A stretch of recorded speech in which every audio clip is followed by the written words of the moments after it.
Luka Modric, huyu ni kiungo mshambuliaji wa klabu ya Real Madrid ya pale nchini Hispania na timu ya taifa ya pale Croatia. Yeye ametajwa rasmi kuwa amekuwa ni mmiliki mwenza wa klabu ya Swansea City ya pale nchini Uingereza ambayo inacheza ligi ya Championship nchini humo.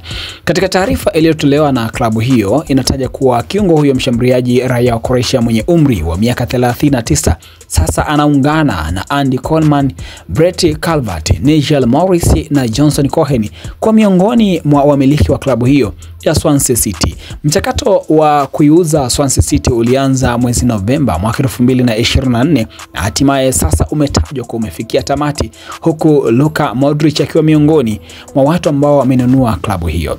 Moja kati ya historia nzuri ambazo zinatajwa kuwa Luka Modric wakati anacheza ligi kuu ya England kwenye klabu ya Tottenham Hotspur.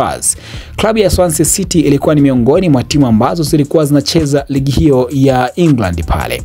Lakini kwa sasa timu hiyo ilishuka daraja na imeporomoka zaidi kimapato na kupelekea waliokuwa wamiliki wa timu hiyo bwana Johnson Lavien pamoja na Steven Copeland kuamua kuiuza rasmi klabu hiyo katika mchakato ulioanza mwezi Novemba. Sasa Luka Modric anaungana na malegend kadhaa ambao wamekuwa ni wamiliki wa vilabu vya kandanda ikiwemo David Beckham pamoja na watu wengine wanaomiliki vilabu kadhaa. Lakini sasa Luka Modric anakuwa ni miongoni mwa wachezaji wachache ambao wanacheza kandanda bado lakini ni wamiliki wa vilabu. Miongoni mwa wachezaji wengine ni Vinicius Junior raia wa Brazil ambaye anakipiga kwenye klabu hiyo hiyo ya Real Madrid. Yeye ni miongoni mwa wachezaji pia ambao wanamiliki vilabu kutoka pale nchini Ureno.